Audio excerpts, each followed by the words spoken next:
Bonjour à tous, merci d'être ici pour notre atelier sur l'apport de l'IA dans les projets de modernisation Analytics. Donc on va faire déjà un petit tour de table. Donc je me présente, Bénédicte Huldry, et moi je travaille donc chez BPCE-Vie en tant que responsable de l'actuariat produit épargne. Bonjour, Stéphanie Douane, je suis référente du département, au sein du département actuariat produit épargne chez BPCE. Bonjour à tous, Sylvain de Trulot, je suis directeur associé chez Accenture au sein des équipes actuariat, risque et assurance. Et bonjour à tous, je suis Gildas Robert, donc je suis Managing Director chez Accenture en charge de l'actuariat et des risques pour le secteur de l'assurance. Ah oui, c'est moi qui continue. Donc, merci de votre présence à cet atelier donc consacré à l'usage de l'intelligence artificielle dans les projets de modernisation Analytics. Pas beaucoup de surprises sur notre plan, mais l'idée, c'est de faire un focus sur ce qui nous semble être les deux facteurs clés et les deux plus gros enjeux de ce type de projet, c'est-à-dire le premier, l'inventaire du patrimoine et sa rationalisation, le cas échéant. Et puis le deuxième, comment envisager des outils qui vont permettre d'accélérer la migration et la traduction des programmes SaaS.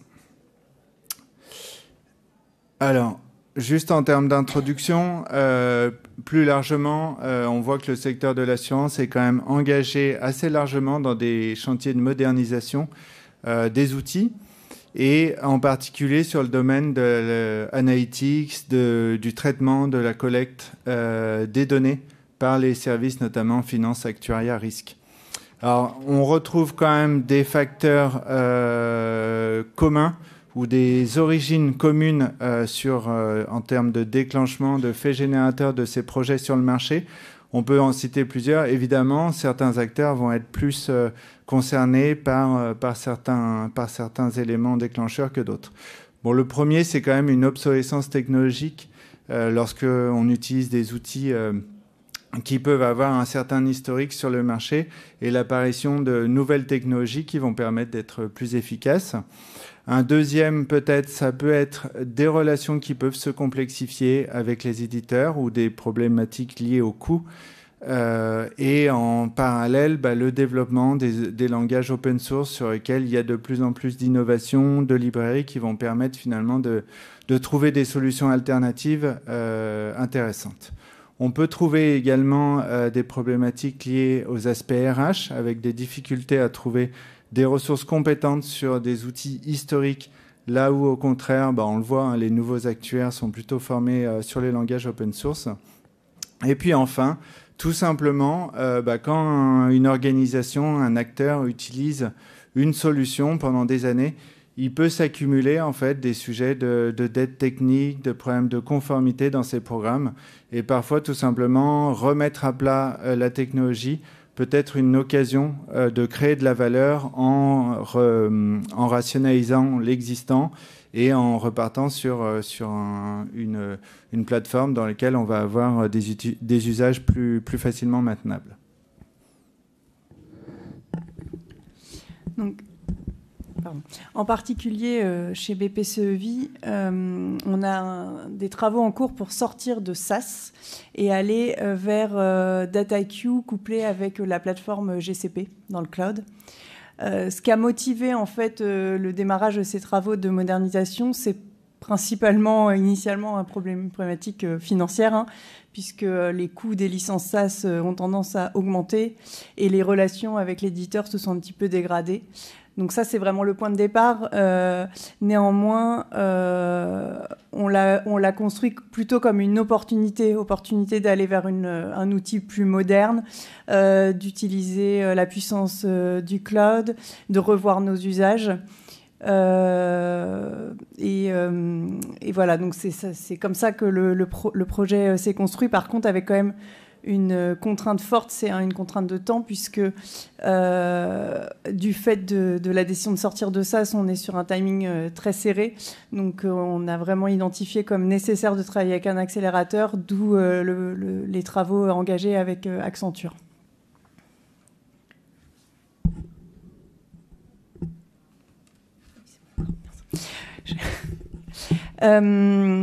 Donc juste pour décrire un tout petit peu les sujets sur lesquels on a des activités qui utilisent la data et qui sont aujourd'hui exécutées sous SaaS, donc dans l'équipe. Donc le sujet sur lequel il y a le plus de complexité, c'est la construction trimestrielle des modèles point de passif qui sont ensuite utilisés par les équipes inventaires et qui aujourd'hui utilisent des projets, des workflows dans SaaS et pas uniquement un programme.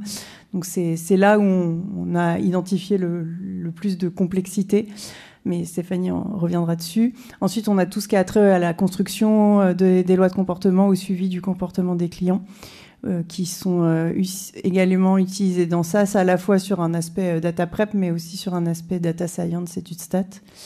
Et tout ce qui a trait au suivi des risques de souscription est également réalisé dans SaaS aujourd'hui.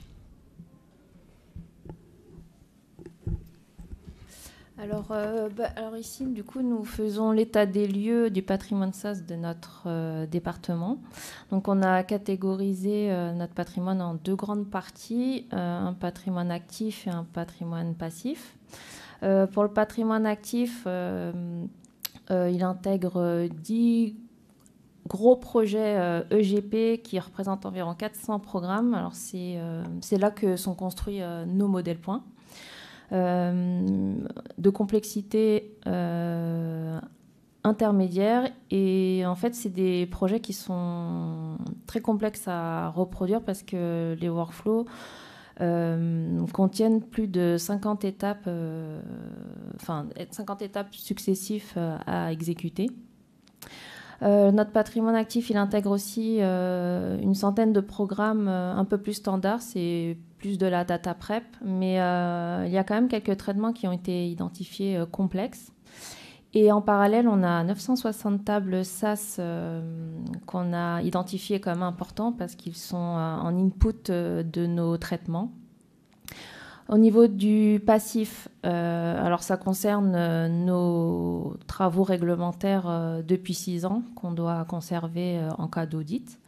Donc on a un peu moins de 1000 programmes qui sont organisés sous format projet et un peu plus de 1000 tables SaaS à conserver. Et une question qui reste encore chez nous, c'est quel outil pour stocker ce patrimoine ? En termes de sources de données, alors soit ça vient c'est des bases de données décisionnelles qui sont sous Oracle, ou alors on a des fichiers plats sous format TXT ou CSV principalement pour nous, qu'il faut aussi intégrer à la migration pour pouvoir les exploiter. Alors, ici, ce qui est assez confortable sur ce projet, c'est que, donc, vous l'avez compris, on est à l'échelle d'un département, et donc le patrimoine SaaS est déjà limité et bien maîtrisé par nos interlocuteurs. Quand on se concentre, quand on intervient à l'échelle d'une entreprise, d'une organisation, évidemment la problématique est d'une toute autre échelle. À ce niveau-là, en fonction des organisations, on peut être sur des dizaines de milliers de programmes, voire quelques centaines de milliers. Et donc, il va falloir avoir une approche outillée pour faire cet inventaire du patrimoine. Donc, c'est ici qu'on utilise des outils. Alors, pas encore d'intelligence artificielle à ce niveau-là, mais on va aller en fait scanner les logs. On peut aller aussi scanner le contenu des programmes.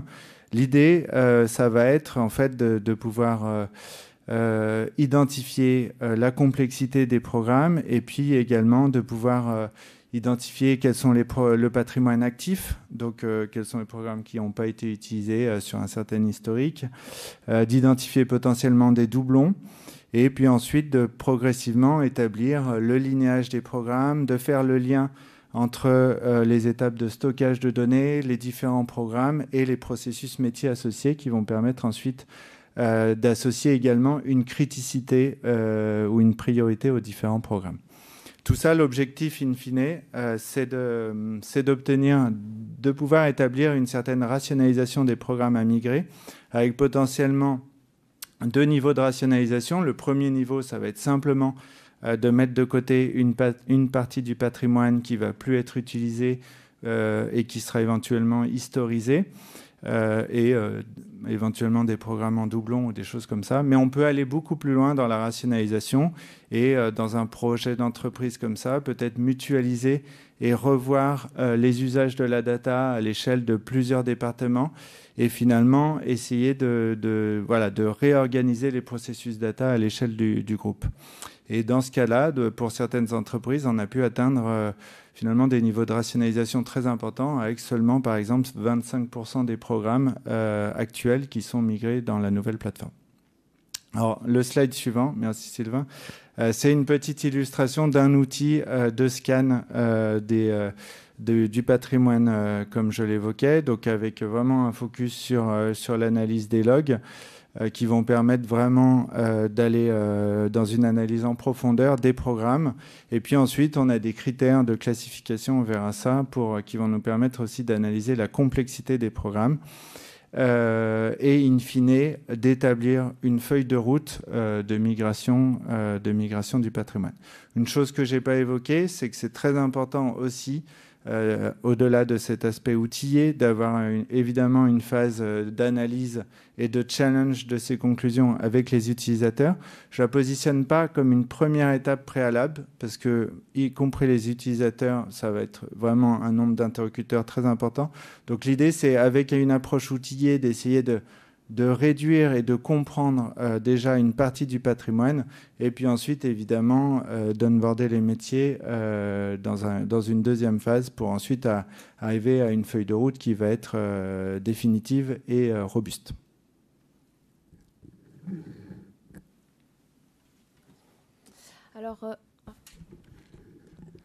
Alors ici, on explique la logique de priorisation que nous avons mis en place pour la migration. Alors l'objectif, c'est bien sûr d'assurer une bonne transition tout en minimisant les risques opérationnels. On a défini 4 niveaux de priorité assez intuitifs. En priorité 1, ce seront nos travaux de production qui sont réglementaires, qui sont essentiels au bon fonctionnement de l'entreprise et ce qui est le plus à risque. En priorité 2, ce sera nos travaux de suivi mensuels qui sont attendus et communiqués tous les mois au sein de notre entreprise. En priorité 3, ce seront nos travaux annuels, donc tout aussi importants, mais un peu moins urgents.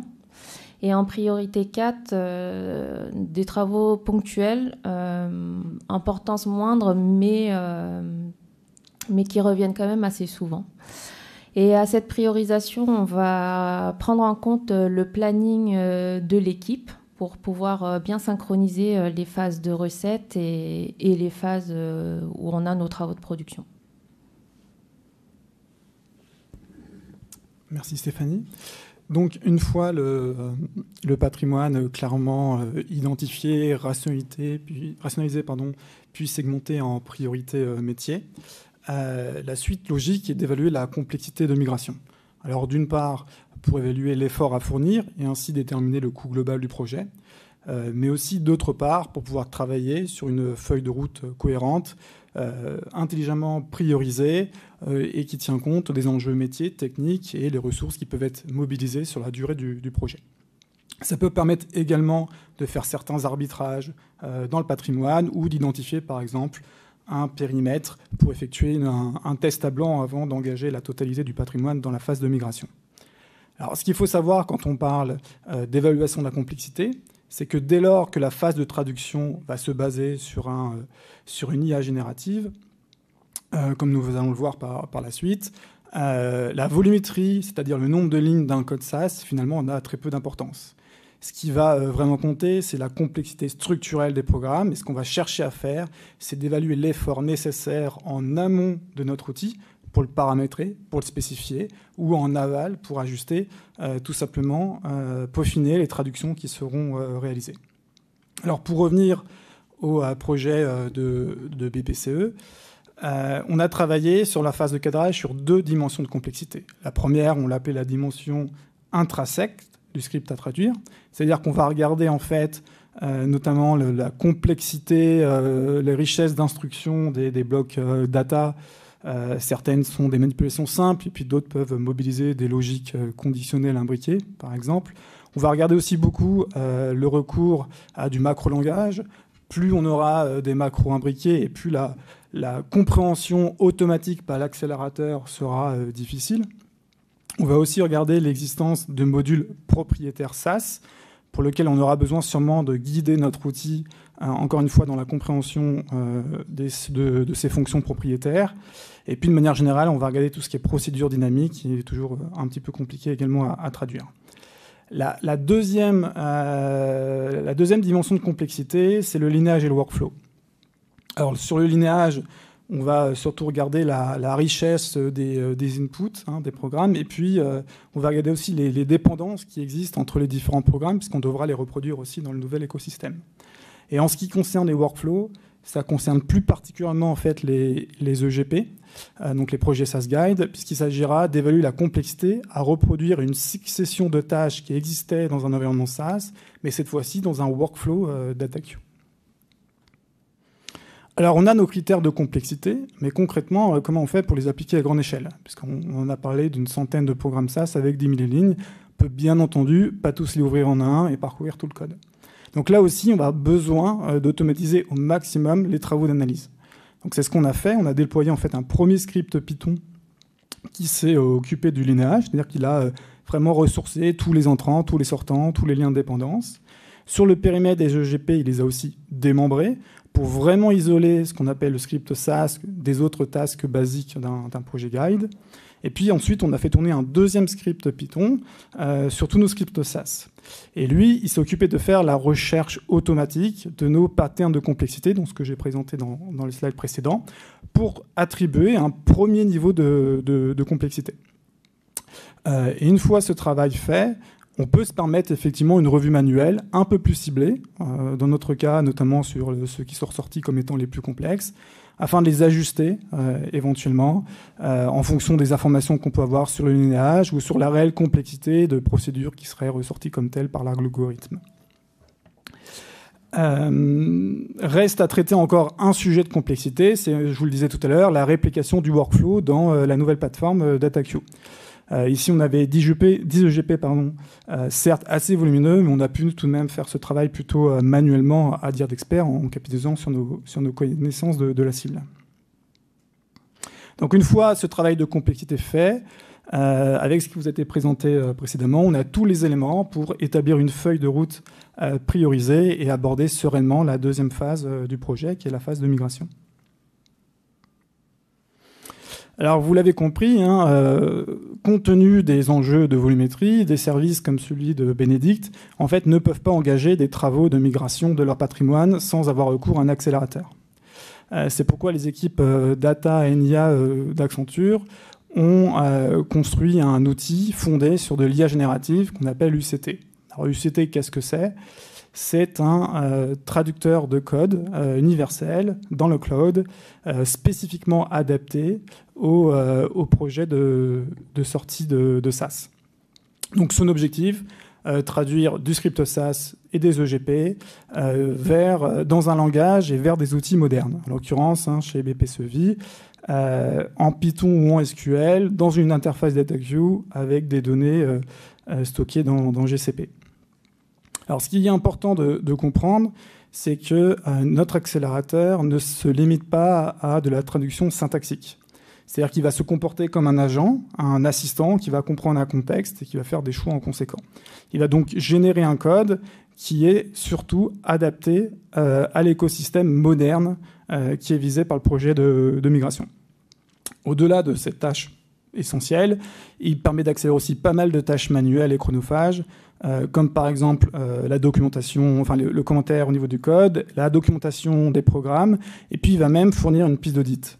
En fait, l'accélérateur, enfin l'IA, exploite ses propres chaînes de pensée, qu'on peut ensuite restituer à l'utilisateur. Donc un point essentiel en termes de piste d'audit, mais aussi pour comprendre les choix et ensuite faire évoluer en fait notre IA pour la faire progresser. Et ce qui est très intéressant avec ce type d'outil, c'est qu'on voit vraiment la progression au fil du projet et au fil des projets. Alors, concrètement, comment fonctionne ce type d'accélérateur ?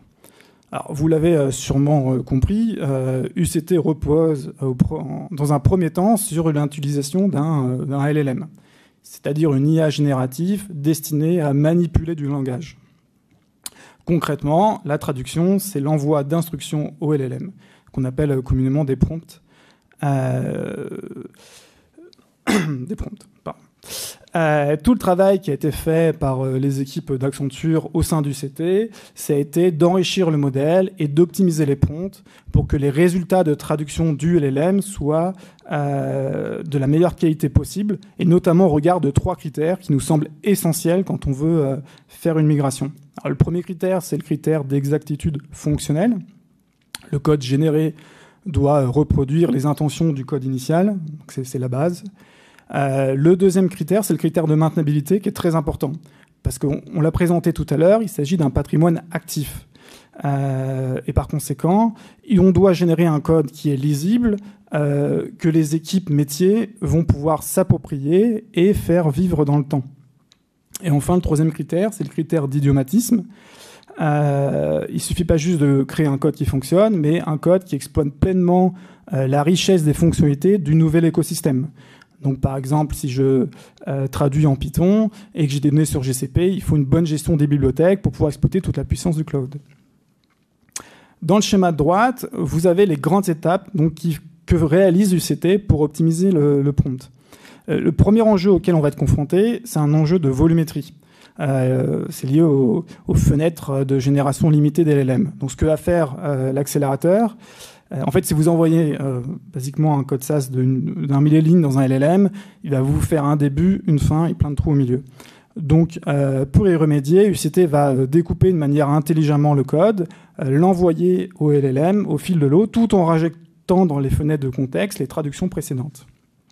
Le deuxième critère, la maintenabilité, on va en fait demander tout simplement au LLM de retravailler son code par édition ciblée. C'est-à-dire qu'on va lui envoyer des instructions de refactoring pour qu'il réorganise, structure le code qu'il a fait, qu'il le commente aussi. Et là, on va obtenir un code qui est variabilisé, bien structuré, des fonctions typées, des docstrings dans le code. Bref, un code qui est lisible, modulable, que les équipes vont pouvoir faire vivre. Concernant les critères d'idiomatisme, quand vous changez de plateforme, ce n'est pas juste changer un langage. Généralement, vous avez de la réurbanisation des données, on revoit les stockages, les chemins d'accès, enfin les moyens d'accès, pardon. Et en l'état, le prompt, non seulement il n'est pas optimisé dans l'écosystème moderne, mais en plus il risque d'être pas trop opérationnel. Donc là, on va capitaliser sur les travaux de linéage qu'on a fait en fait durant la phase de cadrage pour lui donner à notre outil le schéma existant. On va lui ajouter le schéma cible, c'est-à-dire où seront stockées vraiment les données dans l'architecture cible. Et puis on va insérer ça dans la fenêtre de contexte, ce qui va nous permettre d'avoir en fait un code adapté, que ce soit en matière de stockage, d'API et de compilation à notre nouvelle plateforme. Il y a un dernier point qui est important aussi à travailler, c'est que le LLM, bien que puissant, n'a pas forcément rencontré des tonnes et des tonnes de scripts SAS dans sa phase d'apprentissage, notamment des modules qui peuvent être propriétaires. Et donc on va, pour y remédier, notamment utiliser les RAG. Les RAG, qu'est-ce que c'est ? C'est de l'enrichissement de modèles. Donc on peut vraiment envoyer de l'information à notre modèle. On va par exemple récupérer de la documentation technique SAS et lui envoyer, ou mieux encore, on peut très bien lui montrer un exemple de traduction qu'on aimerait qu'il réitère dès lors qu'il trouve exactement ce même type de procédure. Donc vous l'avez compris, ce type d'outil repose en fait sur une logique assez avancée de prompt engineering. Mais ce qu'il faut bien comprendre, c'est que derrière, on a mis en place une interface utilisateur simple d'accès, ce qui permet à des profils métiers comme nous, en fait, de pouvoir utiliser vraiment l'outil et de piloter de bout en bout la phase de migration, sans, bien entendu, rentrer dans toute la complexité interne de l'accélérateur. Et justement, vous avez dans ce slide une représentation de comment on utilise au quotidien dans la phase projet et l'outil, comme c'est le cas aujourd'hui chez BPCE. Donc c'est un processus itératif composé de plusieurs étapes qui vont de la mise à disposition du script et du projet guide à l'accélérateur jusqu'à la mise en production du nouveau cas d'usage dans le nouvel écosystème.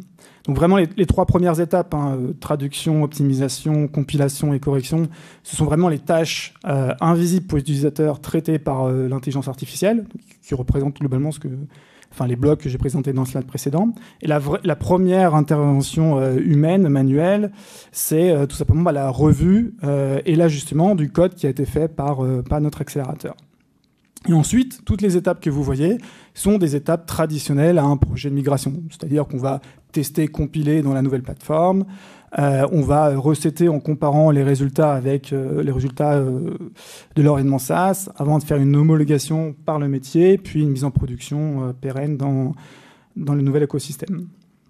Ce qui est important de voir ici, c'est qu'effectivement, l'outil ne fait pas tout. C'est bien la combinaison de l'accélérateur avec des expertises métiers dans une phase de un processus cadré qui permet vraiment d'être efficace. Mais pour autant, en fait, les apports de l'outil sont ici essentiels. En fait, si vous regardez bien, vous voyez que la phase de traduction en tant que telle ne représente plus que 15% de l'effort total de notre processus.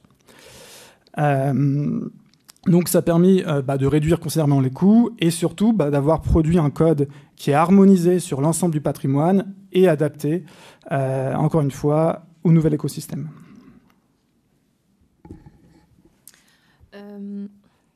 Alors, la migration, elle est toujours en cours chez nous, mais nous pouvons déjà dégager 3 éléments essentiels en retour d'expérience. Donc, le premier point, c'est de poser les fondations du nouvel environnement cible. Donc, c'est vraiment un point essentiel avant toute migration. Il faut vraiment se poser pour bien connaître son environnement cible, connaître aussi l'environnement et les fonctionnalités qui nous sont mis à disposition par l'IT aussi. Commencer par la migration des données sources, qui sont le point d'entrée de tous nos traitements. Chez nous, on s'est posé des questions sur les formats, sur les variables, sur comment stocker nos données, qui est complètement différent de l'environnement d'origine. Et puis l'objectif, c'est pas de défaire et refaire ce qui a été migré au fur et à mesure du projet. Le deuxième point, c'est la rationalisation du patrimoine en sortie de projet.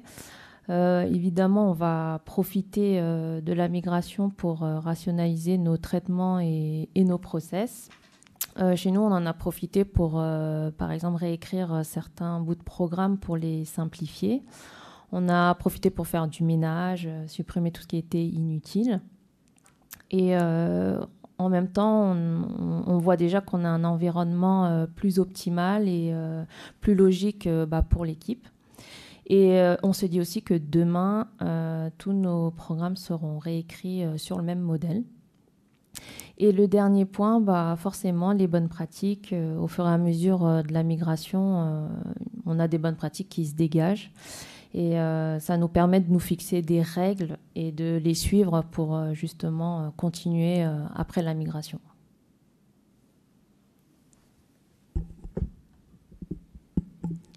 Tu peux tourner l'ordi. Merci. En conclusion, il y aura quelques redites avec ce que vient de dire Stéphanie, mais de mon point de vue à moi, les points importants à retenir de ce projet de modernisation, c'est déjà effectivement, comme l'a dit Stéphanie, prendre le temps de la préparation. Donc bien diagnostiquer son existant, éventuellement le rationaliser, prendre le temps de la priorisation, de la planification, comme pour un projet, n'importe quel projet en fait finalement. Aussi, ne pas partir bille en tête et prendre le temps aussi de prendre en main les nouveaux outils, d'identifier le mode de fonctionnement, parce qu'effectivement, on s'est rendu compte assez vite que DataIQ et SAS ne fonctionnent pas du tout de la même manière.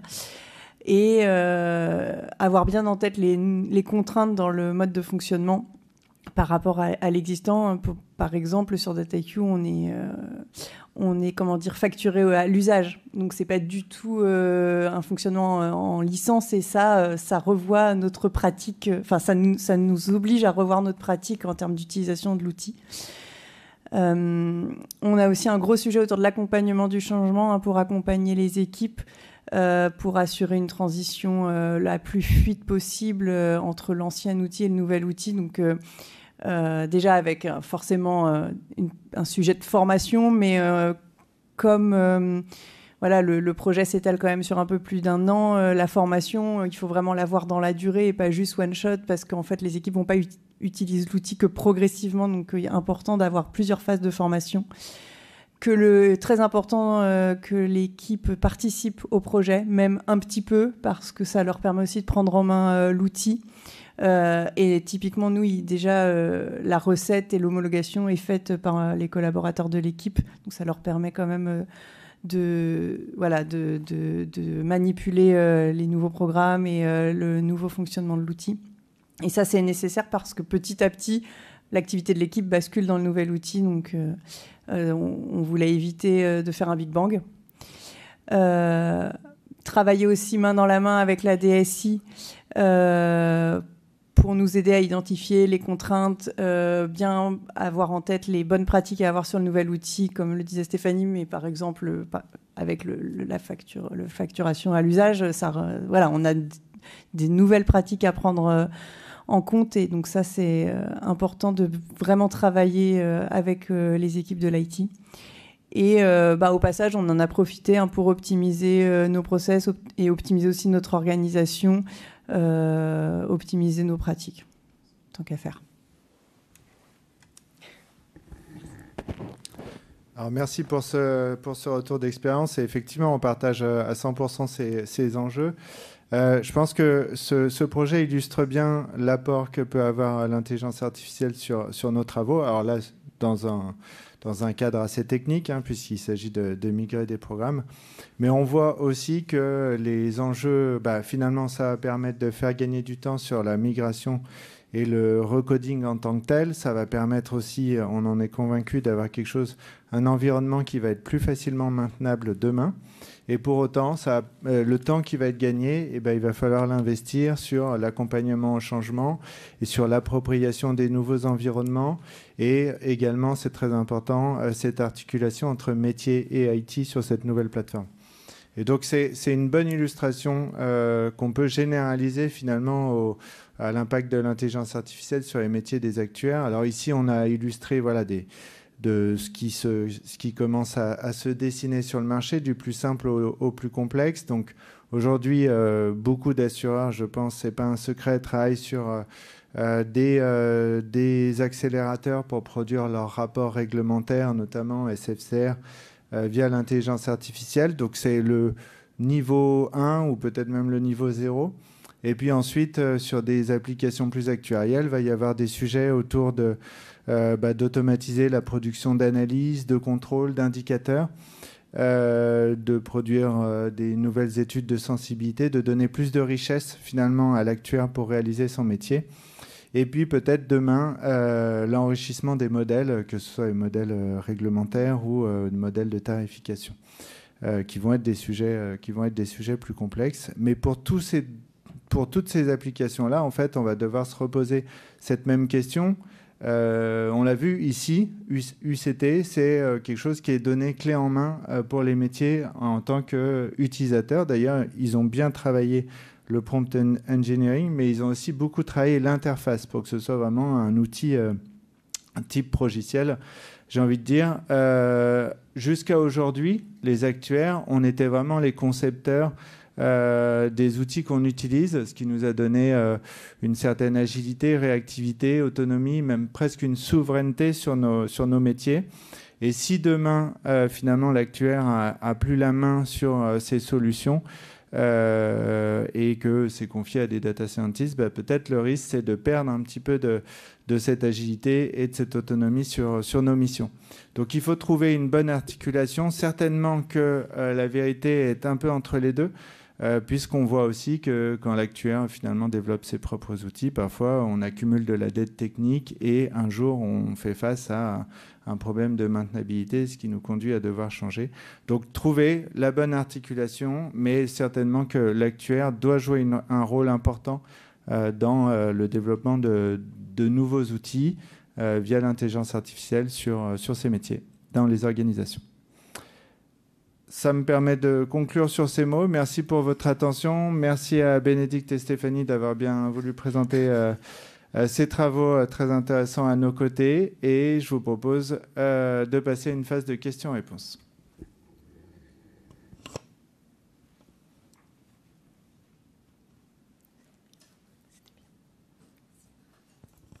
Merci pour cette présentation très très complète et très riche. Je me permets 2 questions. La première, vous avez évoqué 2 fois le sujet de la facturation à l'usage. Bon, je viens d'un monde SaaS depuis 20 ans et du coup, je m'interroge sur concrètement au quotidien comment ça change votre façon de travailler. Qu'est-ce que vous avez dû mettre en place comme stratégie ? Alors déjà, ça nous a, enfin, on n'est pas encore totalement passé sur la nouvelle plateforme, hein, mais il y a plusieurs sujets. D'un point de vue DSI, ils souhaitent nous limiter un certain nombre de téraoctets par personne par jour pour justement limiter le coût. Dans le cadre de la migration, ça veut dire aussi qu'on ne fait pas une traduction littérale, mais qu'on travaille aussi sur l'optimisation des programmes pour limiter justement le coût de chacune de nos requêtes. Et ça veut dire aussi qu'il faut qu'on réfléchisse à ce qu'on va faire quand on va créer de nouvelles requêtes, puisque quand on va lire l'intégralité de la base, ça, c'est très coûteux. Donc, ça veut dire peut-être travailler sur échantillonnage. Merci, Steph. Quand on va créer de nouvelles requêtes et que, du coup, c'est un travail un peu itératif, parce que là, aujourd'hui, on lance dans Dataiku que des requêtes qui sont déjà écrites. Donc, c'est encore en work in progress, mais voilà, il y a une réflexion à mener là-dessus, effectivement. Merci. Et j'avais une deuxième question, plus côté RH. Est-ce que vous avez, peut-être vous aussi, dans le cadre des autres sociétés que vous avez accompagnées, rencontré des problématiques d'actuaires ou de statisticiens qui avaient du mal à la migration, soit qui ne voulaient pas, soit qui, malgré leur volonté, n'arrivaient pas? Et comment, voilà, est-ce que c'est un problème fréquent et comment vous avez pu gérer ça? Moi, j'ai pas rencontré cette difficulté. Alors, une partie de mon équipe sont assez jeunes, donc connaissaient mieux Python que SAS. Et pour les autres, on a mis en place un plan de formation avec la DRH. Donc non, il n'y a pas eu de résistance. Et je sais pas. À l'inverse, ici, pour d'autres acteurs, on a... alors, ça peut être des équipes d'ailleurs un petit peu différentes, assez taillées sur des projets d'optimisation et de création d'outils, donc pas uniquement de la data préparation, et qui travaillent depuis de nombreuses années maintenant sur SaaS. Et c'est aussi une excellente plateforme qui permet de faire beaucoup de choses. Et donc on a vraiment ce sujet-là quelque part. C'est un peu un entre-deux, c'est-à-dire qu'ils ont envie de se tourner vers des nouvelles solutions, mais ils ont forcément une réserve parce qu'ils sont habitués à ce type de solutions. Donc si, c'est clairement un enjeu. Et puis l'autre problématique qu'on rencontre, c'est quand il peut y avoir des dissensions entre la DSI et les directions métiers. La DSI disant il faut sortir à tel horizon, et les directions métiers disant on n'aura pas le temps de faire la migration, on a des process réglementaires qui sont réalisés dans la plateforme et donc on ne pourra pas tenir ce délai, il faut nous laisser plus de temps ou des choses comme ça. Et finalement, pourquoi est-ce qu'on change de solution? Donc voilà, on rencontre de tout effectivement sur le marché. Juste, oui, effectivement, ce que tu viens de dire est totalement vrai. Juste un petit complément. Même si, les résistances ont été très vite évacuées parce que le gain de temps, en tout cas le fait qu'on soit dans la plateforme GCP, est monumental. Je ne sais pas si tu veux donner un exemple, mais en termes de temps de run. Mais... je crois que ce qui tournait en 45 minutes, ça nous prend 10 minutes aujourd'hui. Donc on n'est plus très réfractaire au changement.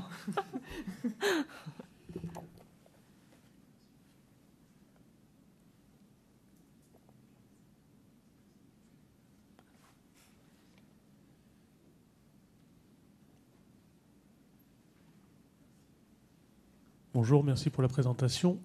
Je reviens sur la facturation à l'usage. Est-ce que vous avez fait une analyse de risque, bénéfice-risque, et par rapport moi, je vois par exemple comme frein des développements futurs aujourd'hui qu'on ne connaît pas, et nous, avec Solva 2, les QRT, ça peut aller très très vite, par exemple.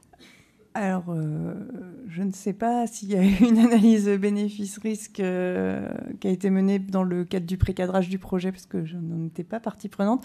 Par contre, effectivement, c'est ce que je mentionnais, c'est un des sujets qu'il faut encore qu'on travaille aujourd'hui. C'est comment on va fonctionner dans la création de nouvelles requêtes. Ouais. Ce n'est pas encore tout à fait stabilisé.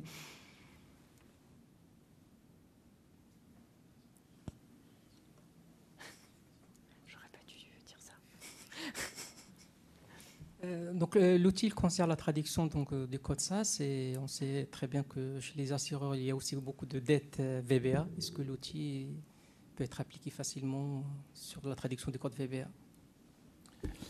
Alors, celui-ci en tant que tel a été perfectionné, entraîné pour du code SAS, mais bien entendu que ce type d'accélérateur peut être déployé sur d'autres langages. La base, encore une fois, c'est un LLM qui a subi donc une phase d'apprentissage par son développeur et donc qui a rencontré dans sa phase d'apprentissage beaucoup de code, du SAS, du VBA, du Python, du SQL, vraiment beaucoup. Après, nous, dans UCT, on a retravaillé pour le spécifier et l'adapter particulièrement à SAS pour qu'il soit performant sur du code SAS. Mais on pourrait très bien faire exactement la même chose pour traduire du VBA dans autre chose, si ce n'est qu'effectivement, il y aurait tout le sujet de l'interaction du VBA avec le Excel qui serait à traiter de manière un peu plus spécifique.